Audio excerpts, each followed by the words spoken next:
Once again, you're at Ham Radio Perspectives, where anything can happen, including today. I'm Quin, K8QS. And I'm Tom, WA9TDD. Yeah, Tom, I was out helping a new guy who just got his general class license, and I ran across him at a ham fest, and he was asking me questions about antennas, and I went over and helped him put up a dipole antenna. And of course, when you put up a dipole antenna or many other wire antennas, you want to know what to use for the insulators. And Tom and I have used everything, legal and illegal, what worked and what didn't work. And not only that, but for most of the years, we were really cheap. So we weren't looking to pay a lot of money for insulators. So we're going to talk with you about what are the best insulators to use in building wire antennas for ham radio. So when you're constructing wire antennas, especially classic designs like the HF dipole, choosing the right insulator is important.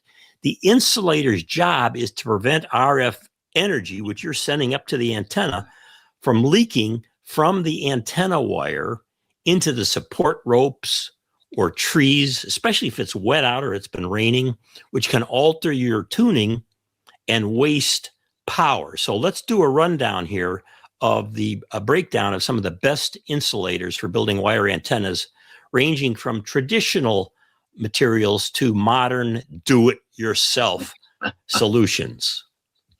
And number one is, these are the gold standards, are the ceramic and porcelain insulators, are the typical dog bone or ribbed insulators that have been the traditional choice for decades, and for good reason. The pros are that they have excellent RF insulating properties. They don't degrade under UV sunlight and can handle high power levels in extreme weather without warping. The cons are, they're relatively heavy, which can cause wire antennas to sag slightly more in the center if you're going to use it as a center insulator. And they can shatter if dropped on a hard surface, which isn't normally recommended. And they do shatter. I have shattered many of them, but they work extremely well. So number two, we'll call the high density polymers like Delrin and PTEE and HDPE. Sounds kind of crazy, but these are modern plastic. So you buy plastic insulators that are engineered for structural and electrical integrity. They're incredibly popular. I'll talk about the pros and cons, but first, Tom, I want to talk about how I pranked DX Engineering. Okay, so I had up a doublet antenna fed with window wire, which I got from them, and I got the insulator at the center from them, a little plastic insulator, and it was working marvelously until lightning struck the tree next to where my antenna was.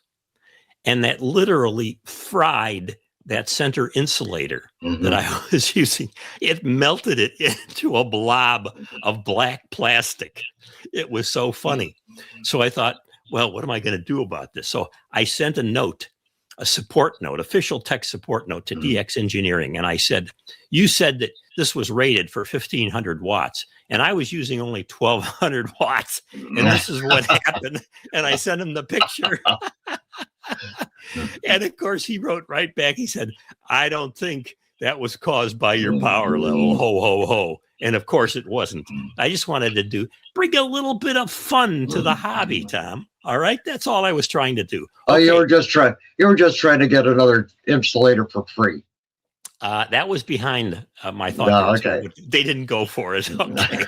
So the pros of these plastics are materials like Delrin and so on. They are incredibly strong. They're very lightweight, which is great. So they're not causing weight on the antenna, and completely immune to shattering. In fact, you can't break these suckers. You can't do anything with them. They have excellent dielectric properties and are highly resistant to UV degradation, moisture absorption. The only thing that I found is over time, they do sometimes lose a little bit of their color, but not bad. The cons, they can be more expensive than basic plastics or ceramics. And cheap imitations like standard nylon can break down very rapidly in the sun. So make sure you're getting high density polymers. That's the second thing. All right. And number 3, for all you DIYers out there like me, there's the budget choice. For quick, inexpensive, and easily customizable builds, standard PVC pipe or solid PVC rod is a staple. Pros are it's incredibly cheap. You know, who doesn't have a piece of PVC laying around? It's lightweight, can be cut, drilled, shaped with basic hand tools. You can create custom center insulators or end pieces. The cons are the standard white PVC is not inherently UV stable and can become brittle over a few years in direct sunlight. You know, though painting it or using UV resistant gray electrical tape, PVC conduit helps. It also has higher RF loss than ceramic, though this is usually, you know, negligible at high frequencies. One tip I have for evaluating PVC, if it's proper for an antenna insulator, is take your piece that you cut off, put it in the microwave for 5-10 seconds. If you pull it out and it's hot, you don't want to use it.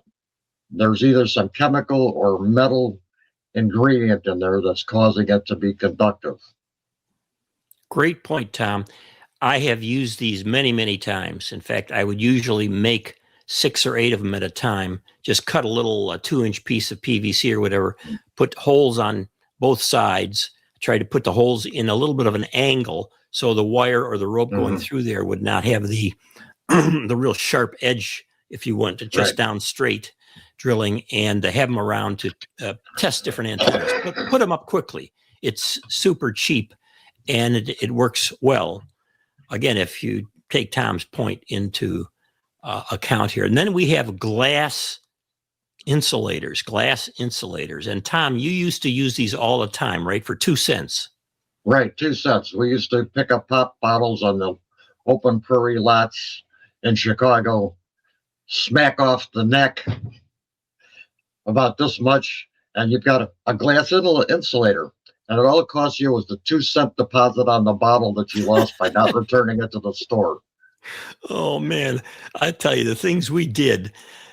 So glass insulators, similar to the ones used historically on telegraph lines, and I remember, Tom, still seeing a few telegraph lines here and there, are still used by some operators. The pros are, like ceramic, glass is completely immune to the UV rays and the weather, and it boasts fantastic electrical resistance. You don't get any voltage or current going through glass. The cons are heavy, fragile, increasingly difficult to find these kinds of insulators unless you want to try the Coke bottle thing, making them more of a vintage aesthetic choice than a practical modern solution. In fact, Tom, I got to say, I don't see these things at Hamfest anymore. I think that the collectors are eating them up, or if I see them, it's like a guy has one of them, and what good is that going to do you?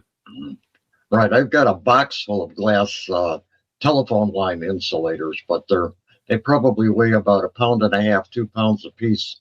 So they're way too heavy for a wire antenna. And number 5, 3D printed plastics. You've got PETG or ABS. One thing I would recommend not using is the cheaper plastics. They tend to melt. They don't hold up under the heat. But PETG or ABS or even nylon to some extent works very good. With the rise of 3D printing, including myself, many operators are manufacturing their own custom insulators. Pros are you can really design some crazy exact centered layouts, insulators that perfectly house your coaxial cable and balun, create perfectly sized end insulators for lightweight stealth wires. The cons are you have to use UV resistant and heat resistant filaments like PETG, ABS, ASA. Now, standard PLA, which is usually the cheap stuff you get, will melt in the summer heat and become brittle outdoors. And let me tell you, it doesn't take a lot of heat to melt PLA. Yeah, more and more hams are doing this I'll call it the roll your own. That's our age. Back in the days when you'd roll your own, and now we're rolling our own insulators. It's just wonderful. And it's always that center insulator that you may want to make a particular way for your particular purpose.